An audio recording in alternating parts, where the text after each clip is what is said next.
Hi, I'm Michael Beck. I'm the event specialist here at Butler County Community College, and I'm being recognized for 10 years of service. My name is Dennis Burks. I'm the web manager, and I've been at BC3 for 10.5 years. Hi, I'm Jen Sarabach, and I'm an assistant professor in humanities and social sciences at BC3, and I've worked at BC3 for 10 years. I'm Bill DiCuccio. I'm the vice chairman of the board of directors at BC3, and I've been on the board now for 10 years. My name is Alex Gladys. I serve as the director of the Cranberry Center, better known today as BC3 at Cranberry, and I've been at the college for 10 years. My job as web manager is to manage BC3's website. Daily maintenance, future plans, and anything else that comes up during the course of the week. I was born and raised in Butler, and I came back other than going to college and medical school. And I started a practice in 1975 in family practice. And I eventually expanded that practice to include 8 doctors and 44,000 patients. And then I sold the practice to Butler Hospital after I had some health issues. At Cranberry, I'm responsible for developing the credit schedule for all the students there. We average approximately 400 students taking classes there. And also, I work very closely with the deans to put that schedule together. On the other side, lifelong learning, I'm involved in non-credit classes. We offer about 75 to 80 non-credit lifelong learning classes there, and I work very closely with Paul Lucas. I got a phone call one day, would I like to be on the board of directors, by one of the county commissioners, Joan Chu. And I said, sure. And so I've always had an interest in education, and so that's why I jumped at it. I started in the Student Services Division. As a counselor, I worked with the Early Alert. My specialty was retention, and I just did general advising for students, and I also worked with the developmental students in the 100D program. I enjoy higher education immensely. I enjoy teaching. Anthropology, Native American courses are my passion, and BC3 has granted me that opportunity, working very closely with Dean Miller to do such. So every semester as an administrator by day and part-time adjunct faculty at night. In fall of 2009, they created a full-time faculty position at Lawrence Crossing because Lawrence Crossing had just basically been built and was growing, and they needed a full-time faculty presence there, and it was in psychology. And I just loved teaching. I love being a counselor, but I love teaching, and so when that happened, I just kind of took the chance and applied for it and got it, obviously. I got started here at BC3 as a student. I was a Park and Rec law enforcement major, and I really enjoyed being involved in the theater and things of that nature. So I was a professional dancer for many years, and like most professional dancers, my body started to hurt. And walking back from work one day, I passed a martial arts school, and I walked in to see how, what they were doing, and they said that we can make your joints stronger. And so I said, oh, really? And so I signed up, and I liked it, and I kept doing it, and I eventually quit dancing and opened a martial arts school.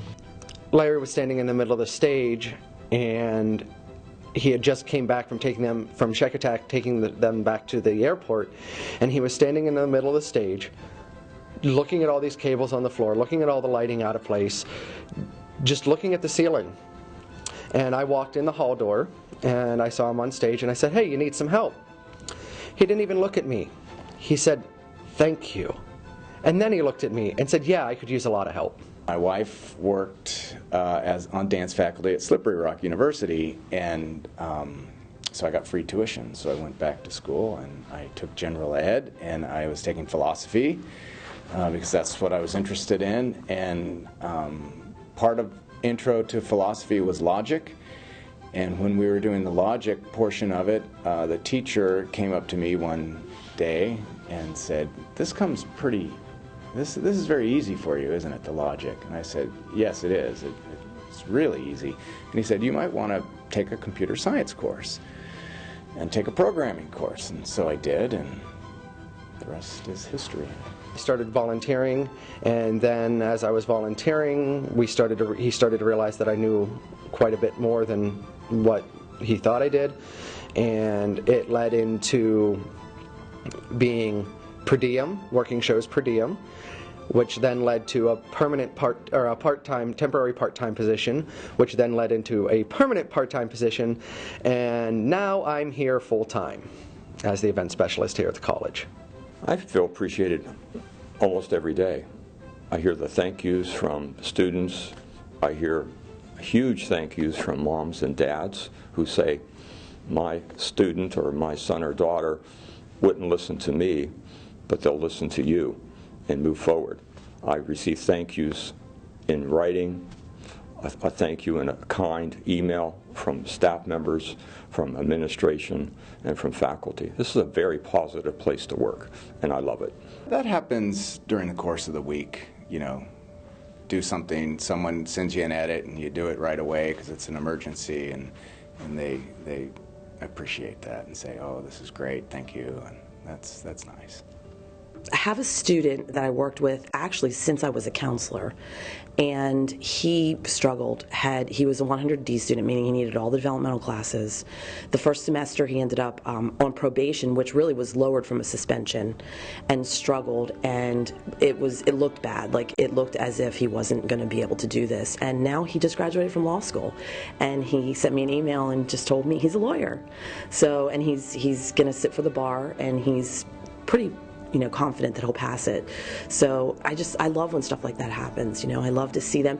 What I really learned is that you never look at a student on paper and make assumptions, because if I had looked at that student on paper, I would have said, oh, this student can't do it, and now he's going to be a lawyer. I really felt appreciated in my work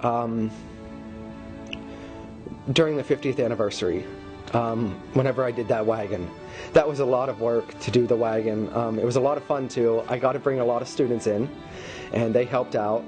So that's one time I feel appreciated. A lot of times I feel appreciated just by doing and directing shows for Pioneer Players, because I see the students progress through the show, and knowing that I've led them through and we've made it through the end, it's an amazing experience. I'd like to be remembered as somebody who made a difference in students' lives. How would I like to be remembered at BC3? As a Steeler fan, Pens fan, not as much baseball, but Steelers fan, and a good worker, a good team player.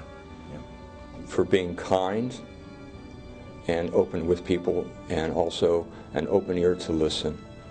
I think we can learn so much by just listening to others. And of course it's reciprocal, because I have to put my 2 cents worth in also, but listening to others, and also my kindness. That I made decisions for the betterment of the future of the college long term. That I always looked out for the best interests of the college, which I thought things needed to be done, which maybe were not popular to do at the time, but so far have borne out that they were the right decisions. So that's how I'd like to be remembered, that I had the college's best interest at heart. I would really just like to thank BC3 for the opportunities that they provide the students and that they provide for their faculty and staff. It's an amazing, amazing place to be, and I plan on retiring from here because it's such a wonderful place.